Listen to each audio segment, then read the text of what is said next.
Nah, segini aman kalau untuk olengannya guys. Ini toleransi ya untuk kruk as Vespa ini. Assalamualaikum warahmatullahi wabarakatuh. Di video kali ini saya kedatangan satu buah kruk as Vespa yang akan diganti stang sehernya guys. Sebelum dibuka, alangkah baiknya kita ukur dulu untuk kedua daun kruk asnya guys. Nanti buat patokan buat memasangnya lagi ya. Setelah terukur lalu dikuncikan saja untuk jangka sorongnya ya guys. Dan ini sudah digaris ya untuk di kedua daun kruk asnya supaya nanti pemasangan tidak terlalu jauh ya guys. Langsung saja kita taruh kruk asnya seperti ini di mesin press kita ya. Mesin press yang sangat sederhana tapi cukup berguna ya guys untuk pekerjaan ini. Dan kita pasangkan as puli bekas seperti ini buat alat pendorong big pen-nya guys ya, untuk mengeluarkan stang sehernya. Langsung kita dongkrak saja untuk dongkraknya supaya dia menekan terhadap stang sehernya. Dan ini sudah terlepas ya, alhamdulillah.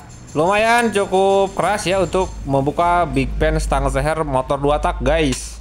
Agak sedikit memerlukan tenaga ekstra ya. Dan selanjutnya tinggal dibuka saja untuk big pen stang sehernya yang di kruk as sebelahnya lagi guys. Dan kita ganjal ya untuk proses membuka yang sebelahnya lagi, dikarenakan kalau tidak diganjal pasti miring untuk kruk asnya. Jadi diganjal saja dengan apa saja yang pas ya guys. Dan kita dorong saja langsung supaya keluar untuk big pen ini guys. Nah ini sudah keluar, alhamdulillah. Lumayan cukup keras juga guys. Langsung saja kita pasangkan untuk kruk as yang bagian ke kupling ya, untuk pertama kali dipasang. Dan kita geser-geser saja dulu supaya pas dengan penekannya. Pasangkan big pen.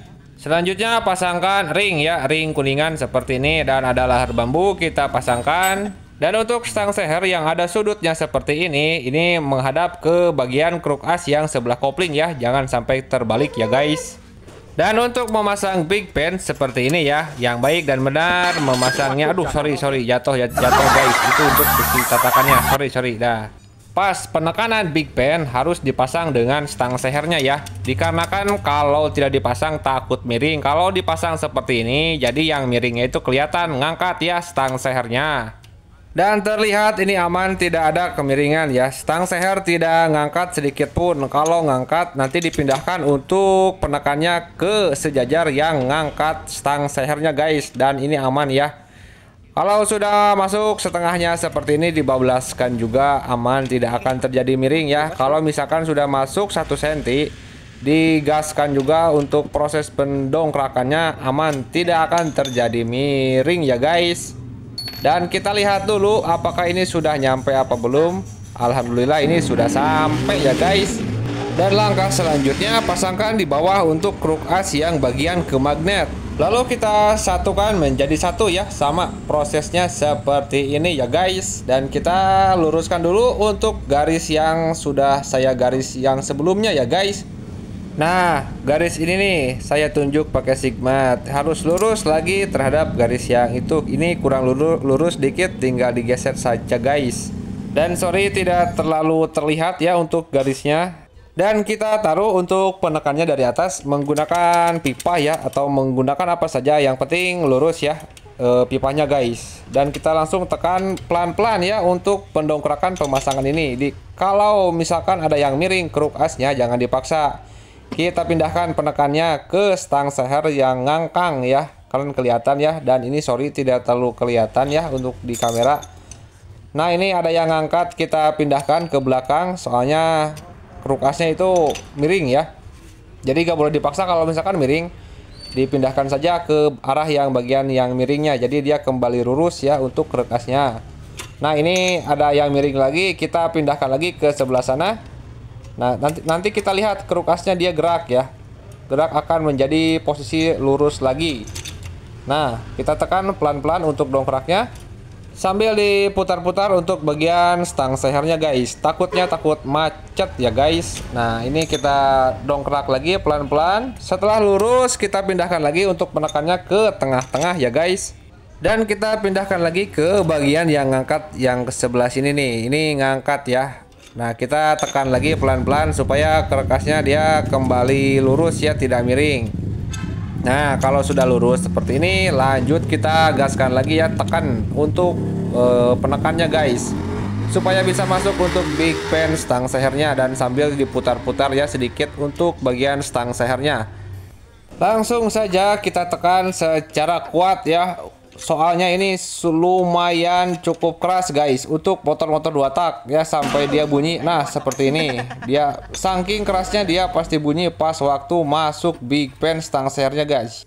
Dan langsung saja kita tekan terus ya, supaya benar-benar bisa rapat kembali untuk daun kerekasnya guys. Kita lepaskan dulu untuk bagian dongkraknya, kita ukur dulu ya, apa sudah masuk apa belum untuk bagian sigmat yang pertama kali ya. Nah, ini belum masuk guys, belum bisa masuk, berarti ini tinggal di press lagi ya sedikit, tapi jangan terlalu banyak guys. Untuk pengepresannya jangan sampai rapat ya, nanti stang sehernya gancet guys, tidak mau mutar ya nanti stang sehernya. Nah, kita press ya sedikit saja, jangan banyak-banyak, asal ada gerak ke bawah sedikit saja. Nah, seperti ini, truk, udah aja cabut lagi. Kita lepaskan lagi untuk bagian kerekasnya guys ya. Kita lepaskan dari mesin pressnya. Lalu kita ukur lagi menggunakan sigmat ya, seperti ini. Dan ini sudah masuk, alhamdulillah. Lanjut kita proses dial ya, kita senterkan. Dan kita cek untuk bagian keolengan yang ke as kopling. Kita cari jarum yang berlawanan arah jarum jam ya, titik tertingginya. Nah, di sini dia perlu dipukul, berarti ini kurang ke bawah. Dan untuk pemukulan memakai alas seperti ini ya, bekas kaleng nomor plat guys, supaya tidak cacat nanti keruk asnya ya.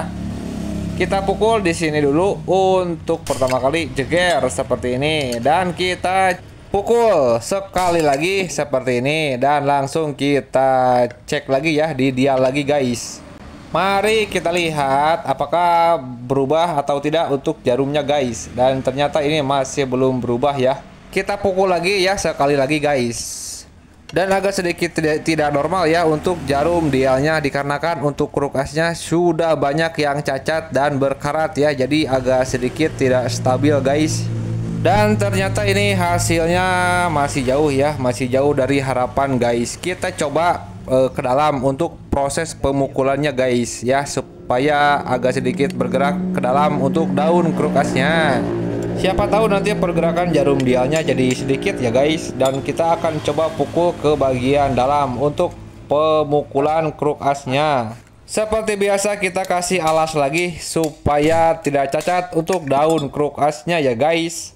Nah, coba kita tengok ada perubahan apa enggak. Kita putar kruk asnya, dan alhamdulillah ini sudah ada perubahan cukup ya, segini juga untuk bagian ke as kopling. Dikarenakan itu masih ada pergerakan, soalnya banyak yang cacat dan berkarat untuk bagian kruk asnya, jadi tidak center secara maksimal ya.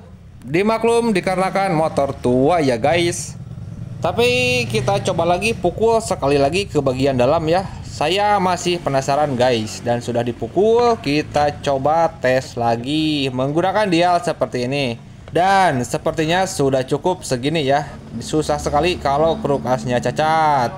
Dijamin tidak akan getar ya untuk motornya. Dan kita cek untuk bagian yang magnet ya. Mudah-mudahan ini bagus guys ya. Nah, dan alhamdulillah ini bagus ya, dikarenakan kruk asnya masih sempurna, tidak banyak yang cacat guys. Apabila video ini bermanfaat, silahkan ditekan tombol subscribe-nya.